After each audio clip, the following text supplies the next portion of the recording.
On call doctor ছিল এবং সে on ডিউটিতে ছিল আরজি কর মেডিকেল কলেজে। আমরা সংবাদ মাধ্যমের সূত্র দিয়ে জানতে পারলাম যে আরজি কর মেডিকেল কলেজে ডাক্তারি পড়ুয়া যারা তাদের এবং অনকলের ডাক্তার যারা তাদের বিশ্রামের পর্যন্ত সাধারণ ব্যবস্থাটুকু নেই। সেখানে একজন ডাক্তারি পড়ুয়া পিজির পড়ুয়া তিনি ক্রমাগত 36 ঘন্টা ডিউটি করার পরে তিনি সেখানে বিশ্রাম করতে গেলেন সেখানকার সেমিনার হলে। সেখানে তিনি পড়াশোনা করছিলেন।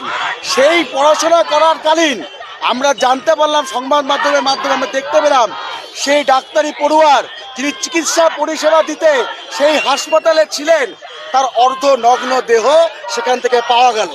এবং রাজ্যের মুখ্যমন্ত্রী যিনি নিজে একজন মহিলা, রাজ্যের সরকারি পরিষেবা দিচ্ছেন যারা সেই ডাক্তারি পড়ুয়া সেই ডাক্তারদের যদি আজকে নিরাপত্তা বিঘ্নিত হয় তাহলে আপামর জনসাধারণের নিরাপত্তাটা কোথায়?